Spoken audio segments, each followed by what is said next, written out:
નમસ્કાર, હું રાહુલ વેગડા એશિયાના સૌથી જૂના અખબાર મુંબઈ સમાચારના ડિજિટલ પ્લેટફોર્મ પર આપ સૌનું સ્વાગત કરું છું. ચાલો જોઈએ આજની મુખ્ય હેડલાઇન્સ. પશ્ચિમ બંગાળના મુખ્યમંત્રી મમતા બેનર્જીને પોતાની અને અભિષેકની હત્યાની આશંકા.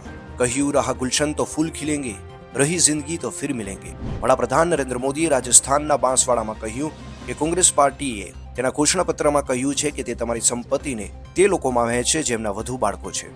દિલ્હીના ગાઝીપુર લેન્ડફિલ સાઇટ પર લાગેલી ભીષણ આગ. આસપાસમાં રહેતા લોકોની મુશ્કેલી વધી. ઘટનાને લઈને રાજકારણ પણ ગરમાયું. દિલ્હી ભાજપે કેજરીવાલ સરકાર પર કર્યા આકરા પ્રહાર.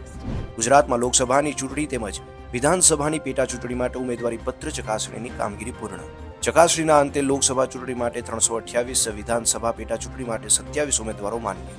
રાજકોટ લોકસભા બેઠકથી ભાજપના ઉમેદવાર પરસોત્તમ રૂપાલાના વિવાદિત નિવેદનથી ક્ષત્રિય સમાજમાં રોષ યથાવત. ગૃહ રાજ્યમંત્રી હર્ષ સંઘવીએ રાજકોટમાં કરી બેઠક. સુરત લોકસભા બેઠકના કોંગ્રેસ ઉમેદવાર કુંભાણીનું ફોર્મ રદ. શક્તિસિંહ ગોહિલે કહ્યું સુપ્રીમ કોર્ટ સુધી લડી લઈશું. કુંભાણીને ડરાવવા ધમકાવવાનો પણ આક્ષેપ. આઈપીએલમાં કોલકાતા સામે બેંગલુરુની હાર. આઉટ થયા બાદ વિરાટ કોહલી અમ્પાયર પર ભડક્યો. નો બોલ પર વિવાદ સર્જાયો.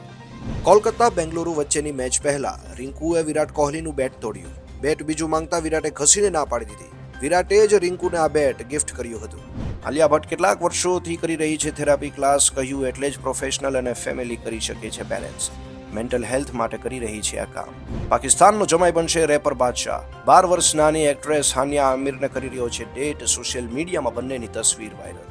તો આવા જ દેશ અને દુનિયાની મહત્વની અપડેટ્સ માટે અમોને હમણાં જ ફોલો કરશો. નમસ્કાર.